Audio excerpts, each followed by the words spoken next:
All right, go ahead. I didn't give that to you. That is that this witness can state his opinion based upon the same opinion that he's already stated based upon his testing and the other portions of his interview without going into the underlying facts of that incident. He reaches the same opinion based upon that incident that he reached upon his general overall testing and the other things spoken by the defendant, which is. So your objection is into the UTA deal is not the fact that the defendant was charged with that, but going into the underlying facts. Yes, sir. Well, and I don't intend to get the only testimony, and by the way, we do intend on calling the victim of that particular case, and I think she'll be here or may already be here. So we'll get into specifics at that point.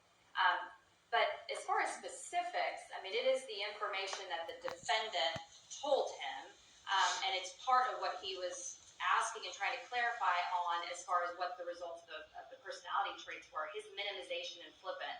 I don't intend to get into anything more specific about what happened with this witness, with the exception of asking him with what he told you happened, a simple assault dealing with a female or an assault dealing with a female, did he minimize that? Did he appear to be flippant about that?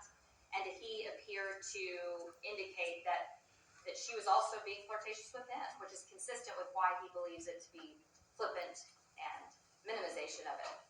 But I don't intend to get into anything more.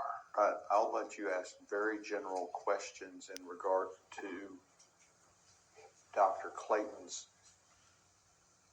evaluation of his responses. Okay.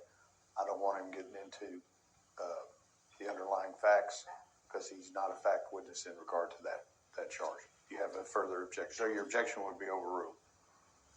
That objection. To that objection, yes. We further object that any probative value of that matter is substantially outweighed by prejudicial effect, especially since this witness is already basing his opinion on other matters. That objection is overruled. You may have a running objection to that also. Are we ready for the jury? State's ready. No. Okay. I'd ask the court to inquire from Manuel Mata, MHPA is present in the courtroom. If they are elected to be brought forward and sworn and placed under the rules. Is there a Manuel Mata present in the courtroom? There does not appear to be a Manuel Mata. What's your name, sir? Anthony. Anthony, what's your last name? Lasone. I'd ask Anthony Lasone to be brought forward and sworn in, Your Honor. Come up, please, sir.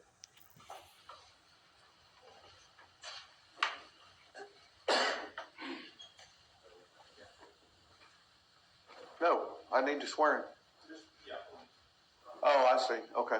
Now, you know what? Just come up to the rail.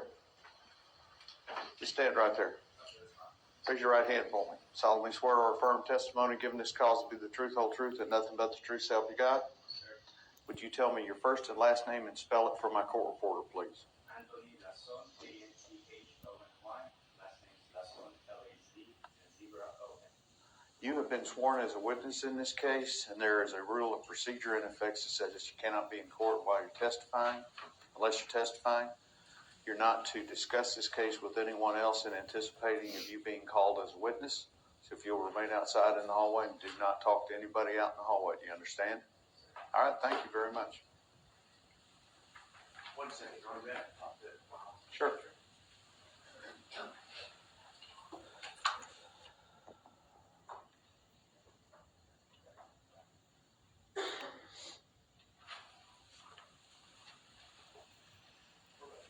Everybody ready? State's ready. Let's go.